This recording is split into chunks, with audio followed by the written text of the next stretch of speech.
विदर्भाच्या दुष्काळाची गोष्ट कदाचित लवकरच फक्त इतिहासात वाचायला मिळेल. हो, कारण महाराष्ट्राचा हा भाग कायमचा बदलण्याच्या वाटेवर आहे. आणि या बदलाचं नाव आहे वैनगंगा नळगंगा प्रकल्प.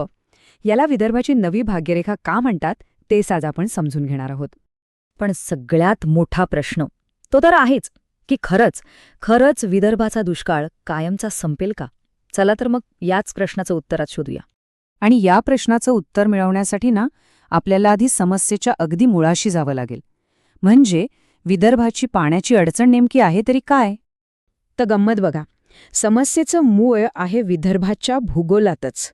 म्हणजे एकाच प्रदेशात दोन टोकं, पूर्वेकडे वैनगंगा नदीच्या खोऱ्यात इतकं पाणी आहे की ते अतिरिक्त ठरते, आणि दुसरीकडे पश्चिमेला पाण्याची इतकी प्रचंड टंचाई आहे की जमीन कोरडी ठाक पडते. हाच तो विरोधाभास जो कित्येक वर्षांपासून तिथल्या लोकांना त्रास देतोय. मग ह्या नैसर्गिक असमतोलावर काही उपाय आहे का? हो, नक्कीच आहे. आणि तो उपाय म्हणजे एक जबरदस्त धाडसी इंजिनिअरिंगचा चमत्कारच म्हणावा लागेल. आणि हा उपाय आहे वैनगंगा नळगंगा नदी जोड प्रकल्प. आता हे नाव ऐकून हा कुठला तरी साधा प्रकल्प वाटेल, पण तसं अजिबात नाहीये.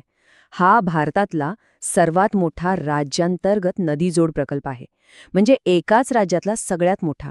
आणि त्याचा उद्देश अगदी सरळ सोपा आहे. जिथे पाणी जास्त आहे तिथून घ्यायचं आणि जिथे कमी आहे तिथे नेऊन पोचवायचं. म्हणजे बघा, एका बाजूला आहे पूर्वेकडचं वैनगंगा खोरं, जिथे पाणी अक्षरशः ओसंडून वाहतंय, आणि दुसऱ्या बाजूला आहे पश्चिमेकडचं नळगंगा खोरं, जे कायम पाण्याकडे डोळे लावून बसलेलं आहे. हा प्रकल्प म्हणजे काय, तर ह्याच दोन टोकांना जोडणारा एक पूल आहे, एक पाण्याचा पूल.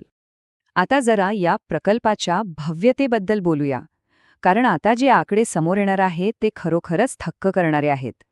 हे आकडेच या प्रकल्पाची विशालता दाखवून देतात. सगळ्यात आधी बघा या प्रकल्पाच्या मुख्य कालव्याची लांबी. तब्बल 426.54 किलोमीटर, जवळपास 427 किलोमीटर. आता हे अंतर किती आहे याचा अंदाज यावा म्हणून सांगतो की हे अंतर साधारणपणे मुंबई ते कोल्हापूर इतकं आहे. विचार करा, एवढा लांब कालवा. बरं, एवढ्या लांब कालव्यातून पाणी किती वाहणार? तर आकडा ऐका. दरवर्षी तब्बल 64 टीएमसी पाणी. आता 64 टीएमसी म्हणजे किती? तर 1 टीएमसी म्हणजे साधारण 28 अब्ज लिटर पाणी. आता हिशोब करा केवढा प्रचंड जलसाठा आहे हा, जो आता पश्चिमेकडच्या त्या तहानलेल्या जमिनीकडे वळणार आहे. आणि साहजिकच एवढ्या मोठ्या कामासाठी खर्चही तितकाच मोठा असणार. या प्रकल्पाचा अंदाजित खर्च आहे तब्बल 95,000 कोटी रुपये. म्हणजे बघा, 427 किलोमीटर लांबी, 64 टीएमसी पाणी आणि 95,000 कोटी रुपये खर्च. हे आकडेच सांगतात की हा प्रकल्प किती भव्य आहे. पण एवढा अवाढ्य खर्च, एवढी मोठी आकडेवारी, हे सगळं का? याचं कारण आहे यातून विदर्भात समृद्धीची एक नवी लाट आणायची आहे. चला आता बघूया की याचा नेमका फायदा काय आणि कुणाला होणार आहे. या प्रकल्पाचा थेट फायदा पोहोचणार आहे विदर्भातल्या तब्बल 8 जिल्ह्यांना. यात आहेत नागपूर, वर्धा, अमरावती, यवतमाळ, अकोला, बुलढाणा, वाशिम आणि भंडारा. म्हणजे जवळजवळ अख्खा पश्चिम विदर्भ आणि पूर्वेकडचा काही भाग. खरं तर या प्रकल्पामुळे विदर्भाचा चेहरा मोहराच बदलून जाणार आहे असं म्हटलं तर वावगं ठरणार नाही. आणि सगळ्यात मोठा आणि सगळ्यात थेट परिणाम कशावर होणार असेल तर तो आहे शेतीवर.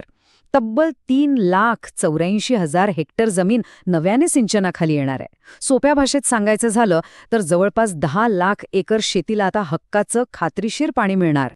आणि बघा, याचा परिणाम एकाच गोष्टीवर नाही तर तिहेरी होणार आहे. पहिलं म्हणजे शेती तरारून येईल, कारण तिला पाणी मिळेल. दुसरं, दैनंदिन जीवनात म्हणजे घरातल्या नळाला पाणी येईल, पिण्याच्या पाण्याची सोय होईल. आणि तिसरं, उद्योगांना वाढीसाठी आवश्यक असणारं पाणी मिळेल, ज्यामुळे औद्योगिक विकासाला चालना मिळेल. थोडक्यात काय, तर हा प्रकल्प म्हणजे विदर्भाच्या सर्वांगीण विकासाचं एक शक्तिशाली इंजिन ठरणार आहे. चला तर मग आता या प्रकल्पाच्या भविष्याकडे एक नजर टाकूया. याला विदर्भाची जीवनवाहिनी का म्हटलं जाते त्यामागचं कारण अजून स्पष्ट होईल. आता इतका मोठा प्रकल्प आहे तर तो लवकरात लवकर पूर्ण होणं गरजेचं आहे, नाही का? म्हणूनच राज्य सरकार या प्रकल्पाला राष्ट्रीय प्रकल्पाचा दर्जा मिळावा यासाठी जोरदार प्रयत्न करते. पण या दर्जाचा नेमका फायदा काय होतो? तर फायदा असा आहे की एकदा का राष्ट्रीय प्रकल्पाचा दर्जा मिळाला की एकूण खर्चापैकी तब्बल 60% निधी थेट केंद्राकडून येतो. आणि उरलेला 40% भार राज्यावर पडतो. साहजिकच यामुळे राज्याचा आर्थिक ताण कमी होतो, प्रकल्पाला गती मिळते आणि तो वेळेत पूर्ण होण्याची शक्यता वाढते. म्हणूनच या सगळ्या चर्चेचं सार एकाच वाक्यात सांगता येईल. हा फक्त एक पाण्याचा कालवा नाहीये, तर ही आहे विदर्भाची भाग्यरेखा. हो, एक अशी जीवनवाहिनी जी या संपूर्ण प्रदेशाचं नशीब बदलण्याची ताकद ठेवते आणि येणाऱ्या अनेक पिढ्यांसाठी समृद्धीचं एक नवं